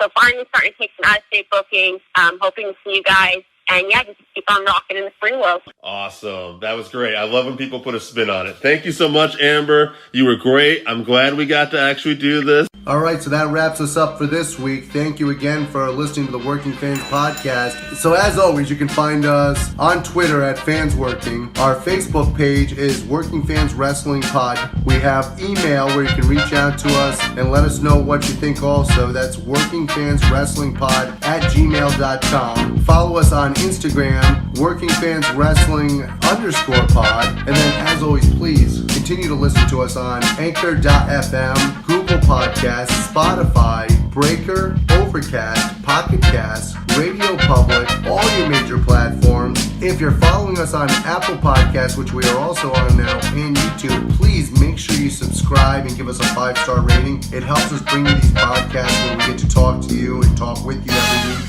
We're going to go to our top segment, the 5-3-1, where each of us bring our top 5 list on a subject, what's common or what we debate down to 3, then we pick a top 1. This week, it's the top 5 women who changed wrestling as we know it. Now, for my top 5, I'm going to give it to you right off the bat. I had Chyna, I had Paige, I had Awesome Kong, I had the Bella Twins because they started out as one egg, so they're one person of me, and Taya Valkyrie. AJ, who's your top 5? I actually, for my top 5, I have Medusa. I don't think she gets enough credit, quite frankly. She is one of those people who really was the first extremely athletic females that I saw wrestle. She did a different style. She wasn't going out there to look pretty. She wasn't going out there to dance around. She was going out there to be her own person. Awesome Kong, I agree 100%. I think that when it comes to just being able to manhandle other women and take wrestling to a different style, that she is just above and just so athletic. She's lost some of that now, in my opinion, but the original incarnation, to me, she was just extremely athletic for that size. Trish Stratus, you talk about the Bella Twins. To me, she's the original of the Bella Twins. She was that person who was a model, could be absolutely gorgeous on the cover of any magazine, and she just wanted to wrestle. And she went from being eye candy and barking like a dog to being able to wrestle at WrestleMania and be a great women's champion. So I'm always impressed by Trish Stratus. I can't spell this one. Please don't ask me to. Hiro Okuto. I believe I'm saying that right. She was married to Kensuke Sasaki? Yes, Kensuke Sasaki's wife. You talk about original innovators and being able to actually wrestle and put together matches that other matches on the card might be fake, but I just watched her almost take a lady's head off. That's the kind of match she was having where it made you think this is real. And that's just absolutely incredible and a step above to me. My number 5, I think this is probably going to be the most shocking just because she's so new. But to me, you got to put Tessa Blanchard on there. Tessa Blanchard is so incredible in the steps that she's taking right now. And I'm not going to even talk about her lineage because to me, her lineage at this point in her career doesn't even matter anymore. What does matter is every week she comes out, she's competing with guys now, and nobody's going, hey, I don't believe this. She's whooping those guys' asses. Now, we have this list here this week. It's the top 5 women who have changed wrestling. As we know it. As we know it, right. I thought, now this isn't much different, but top 5 most influential women in wrestling. So this is kind of the same thing, but I had a little different slant on that, all right? Because we're talking about 5 top women who influenced women wrestling, right? Okay. Yeah. So my number 5 pick isn't even a wrestler, all right? I went a little different with this, all right? Cyndi Lauper.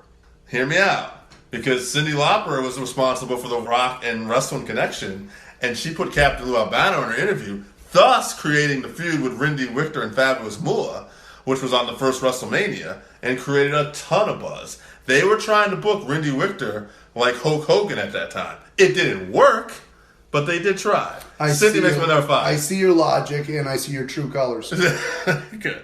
Now, we're going to continue with that. So, number 4 to me was Rindy Victor, because she had to actually perform. She was actually the woman in the match. All right? That being said, they're kind of neck and neck in that opinion, because I put them in there for the same reason, basically. Now, my number 3, Becky Lynch. I mean, she was in WrestleMania. She main evented. She main evented WrestleMania. And it's funny because I remember having a conversation last year with a couple kids at TakeOver. And I remember they were talking about how Becky was possibly going to turn heel. And I was with a friend of mine and like, oh, yeah, I don't really see that. And I was kind of in and out of wrestling at this point, maybe just like keeping up with things. And then I realized, oh, wait, these kids are actually smarter than I am. They're focusing on the product a lot more than I am right now. And they're right. And then I just saw this groundswell for Becky. Like, it just came out of nowhere. And Becky Lynch was the hottest commodity in wrestling last year. And she main evented WrestleMania. So she's my number 3. My number 2, though, is Ronda Rousey.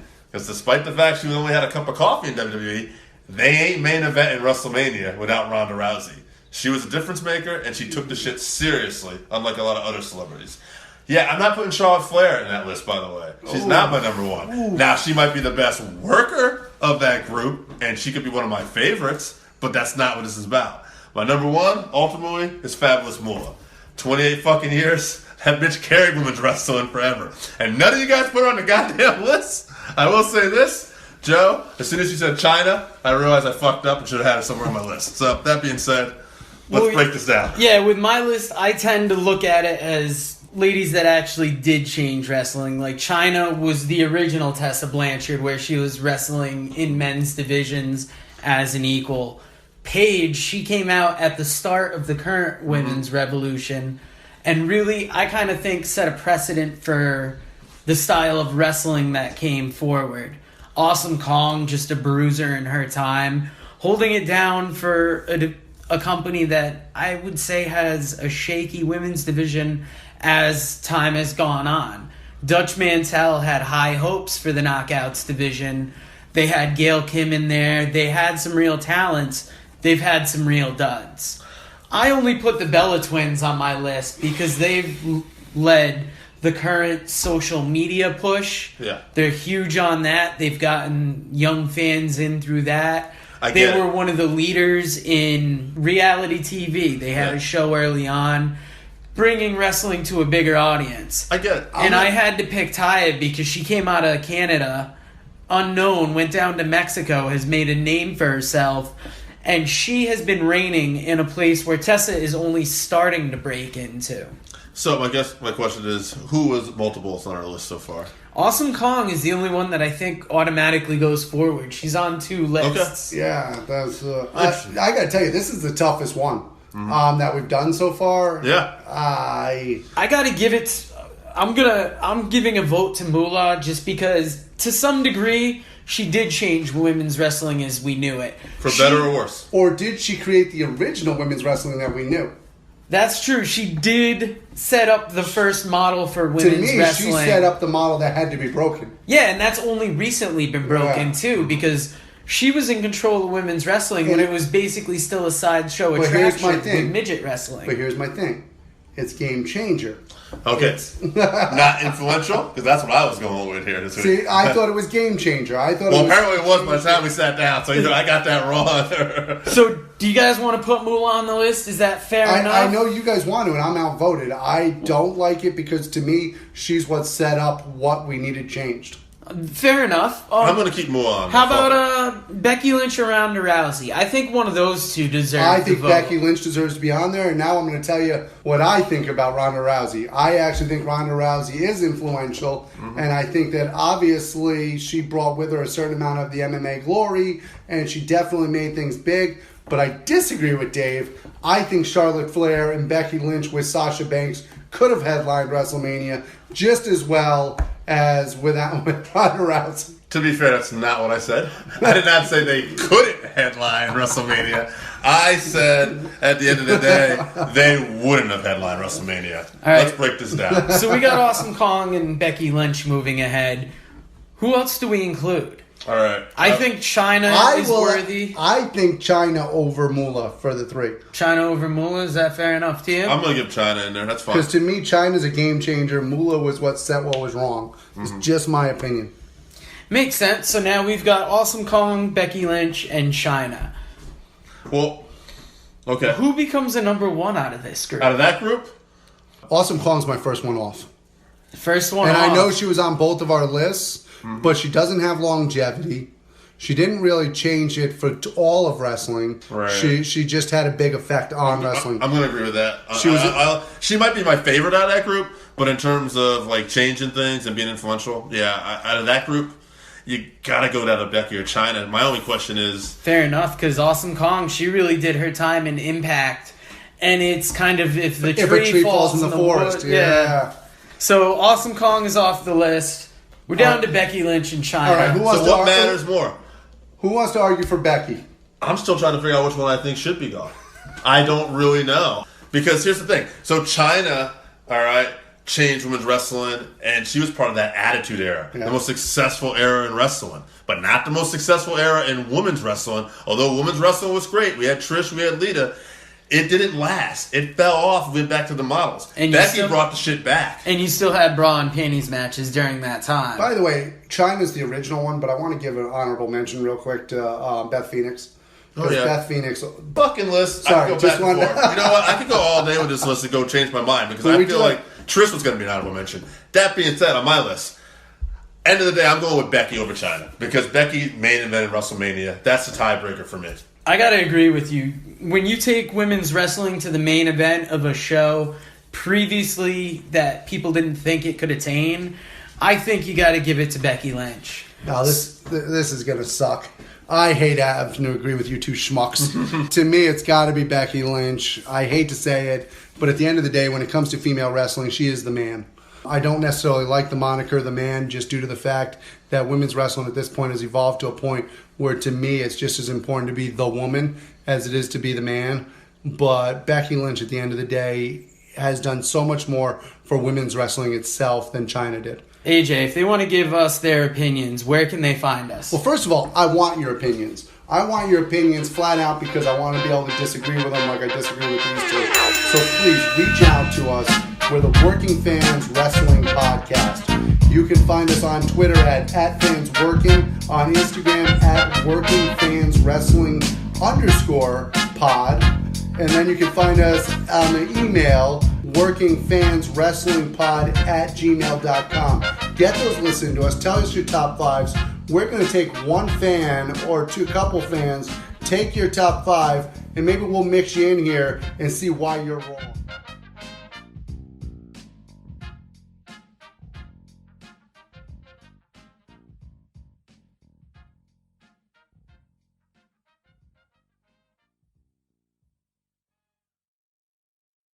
Guys, thank you for listening to the 531 here on YouTube this week. If you like what you hear, you can always find us on Anchor FM, Google Podcasts, Spotify, Breaker, Overcast, Pocket Cast, Radio Public, and on the Apple Podcast where you can subscribe and also give us a 5-star rating. We appreciate you listening. We want your feedback, 531, and if you agree with us, if you disagree with us, we also want you to let us know. And let us know what your 531 would be. Come up with a top 5 and let us know, and we'll tell you why you're wrong. And in order for us to do that, please contact us on Twitter. We're at Fans Working. Facebook page, Working Fans Wrestling Pod. Email workingfanswrestlingpod@gmail.com. It's very important that you actually contact us on these platforms because we want this to be your interactive place to talk wrestling.